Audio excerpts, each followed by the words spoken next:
सर्व शेतकरी बांधवांना, मी यशवंत पाटील कुराडे धारोरकर. माझ्या शेतात चिकूची बाग आहे. माझ्या 1 हेक्टर चिकूची बाग लागवड केलेली आहे. माझ्या शेतात पूर्ण सेंद्रिय आहे आणि 1 हेक्टरपैकी 100 झाडे 1 हेक्टरला बसते 30 बाय 30 अंतरावर. तर त्याच्यापैकी 80 झाडं असल्यामुळं म्हणजे 2च एकरची लागवड असं समजून घ्या अर्थात. तर वर्षाच्या काठी मला 100 ते 200 क्विंटल माल सहज ॲव्हरेज देऊ शकते. तर त्याच्यामध्ये मला मार्केटिंग नसल्यामुळं, मला प्रत्येक गावाला सेंद्रिय चिकूची लागवड असल्यामुळं मला सगळे लोकांनी गावातल्या जवळच्या आजूबाजूच्या खेड्याच्या बाजूचे लोक येऊन माझ्याकडून कोणी 20 किलो कोणी 25 किलो अशी म्हणजे मला मार्केटिंग करायची गरज नाही. माझ्या घर बसल्याहून माझे चिकू नेतात सर्व लोक येऊन. आणि चिकूची एकदम सेंद्रिय पद्धत असल्यामुळे आणि ज्यावेळेस आम्ही चिकूला पाणी आणि शेणखत आणि फक्त ज्यावेळेस फूल येते, फूल टिकविण्यासाठी म्हणून गूळ ताक असं मिक्स करून आणि औषधाचं डेमोमध्ये एक फवारणी करते आम्ही पिचकारीनं.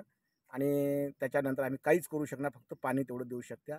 याच्यावर म्हणजे एका झाडाला हे जे झाड दिसाले माझ्यापाशी उभं आहे ते एका झाडाला मला 5 कटा 6 कटा माल खेळत मोकळा निघू शकते.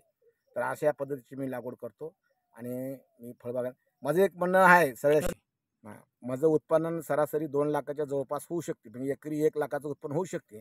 मग माझं एक आव्हान आहे की सगळ्या शेतकऱ्यांना की बाबा इतर पिकाकडे तुम्ही वळवण्यापेक्षा आणि फळबागाकडे जर वळिल्या तर फळबागाला भरपूर डिमांड आली आहे. आणि फळबागाला पाण्याची भीती नाही, चिकूला तर गारगोटची भीती नाही, वसाची भीती नाही, काहीच नाही. चिकू असं आहे की एकमेव पीक किती वादळ आलं तर त्याला काहीच धक्का न लागता असं टिकू शकते.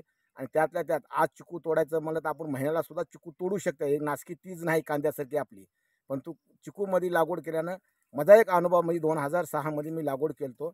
एक माझा पहिला अनुभव म्हणून मी चिकूची लागवड केल्यामुळे मला याचा अनुभव आला. मी बी शेतकरीच आहे, माझं काही शिक्षण वगैरे जास्त झालेलं नाही बरं काय, पण मी फक्त शेतीकडे वळल्यामुळं मला याचा अनुभव आला.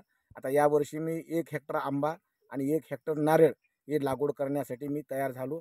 आणि ते मला जूनला कोण्याही परिस्थितीत मला ते लागवड करायचंच आहे. धन्यवाद.